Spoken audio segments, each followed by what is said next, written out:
Buenas noches, licenciada. Esta sería mi exposición. El área de militarización del proceso de la política que se dio en aquella época. ¿Qué significa la militarización de la política salvadoreña?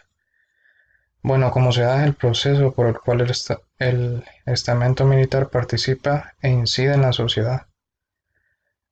También que se da en la política económica y la educación. Eh, en la política se plasma por la asunción por parte de militares responsabilidades que sean políticas de aquella época.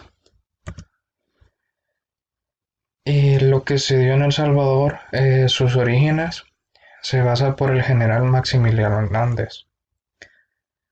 En el año 1931 a 1944, que el general fue en que encabezó un gobierno autoritario y ultraconservador hasta ser derrocado por una huelga general. De hecho, la mayoría no estaba de acuerdo con él por sus, sus métodos de gobernar el país. Más que todo se daban eh, huelgas por los campesinos porque no estaban muy de acuerdo por sus tipos de métodos, valga la redundancia. Había un 50-50. Las consecuencias que se estaban dando en El Salvador en diferentes épocas. Entre ellas está la época militarista, donde desde 1932 hasta 1939, perdón, hasta 1979, la Fuerza Armada de ese país tuvo el poder y política y ejecutivo. Algunos le llaman dictadura militar. También donde en esa época hubo muchos presidentes exmilitares y militares actuales. Si bien es cierto que en esa época la política de El Salvador no era estable, hubieron muchos golpes de Estado, muchas protestas, discriminaciones de toda índole. Esto opacó las obras que el militarismo otorgó al país. Comenzaron huelgas, muchos disturbios, afectó mucho parte económica del país en aquella época. Ahora, ventajas de los medios de comunicación eh, que se daban a comunicación a distancia. La ventaja más evidente de los medios de comunicación facilitan la comunicación a distancia gracias a los dispositivos electrónicos, teléfonos, computadoras, tablets, entre otros. Es posible hablar en tiempo real con personas que no se encuentran en el mismo país o son muy inmediatos. En otra época, que era el correo, las cartas, valga redundancia, telegramas, eh, son otros métodos de aquella época que no muchos conocemos en la actualidad. Las desventajas de los medios de comunicación, dependiendo de la tecnología, eso quiere decir que si la tecnología colapsa, los medios harán lo mismo, debido a que la tecnología no es perfecta en muchas ocasiones porque presenta fallas, por problemas.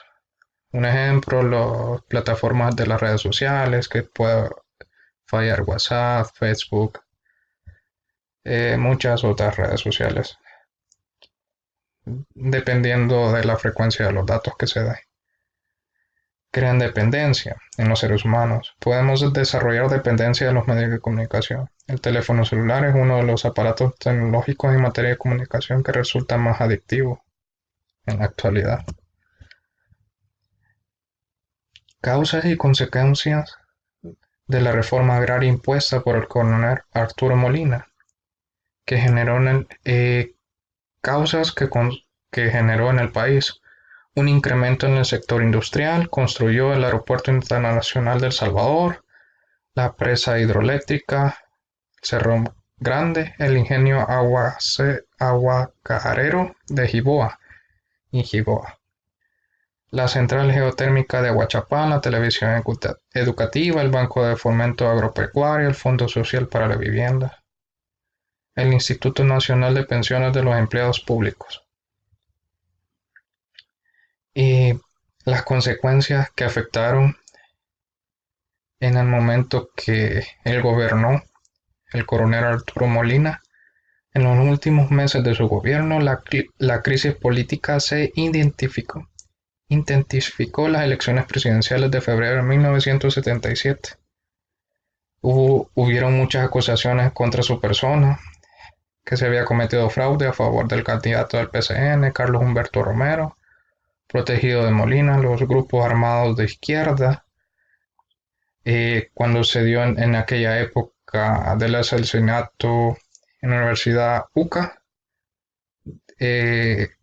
los secuestros de los jesuitas y asesinatos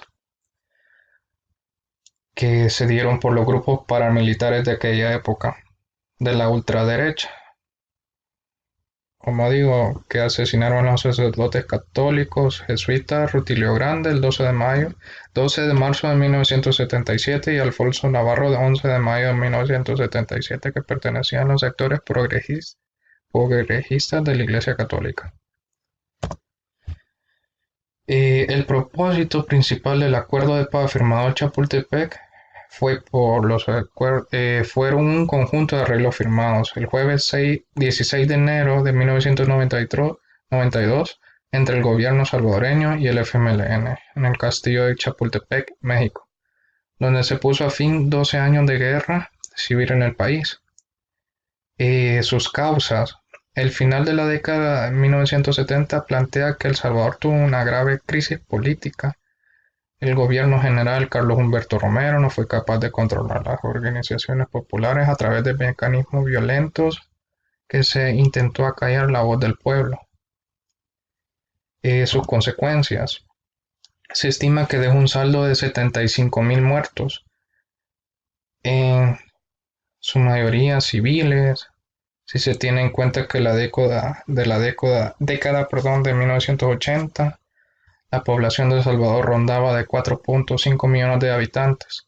Ello equivale a decir que casi el 2% de la población perdió la vida en el conflicto de la guerra civil. Decenas de miles de personas resultaron heridas físicamente como consecuencia de armas de fuego, explosiones, minas antipersonales, y miles de ellos quedaron como mutilaciones que los incapacitaron de por vida. Muchas gracias.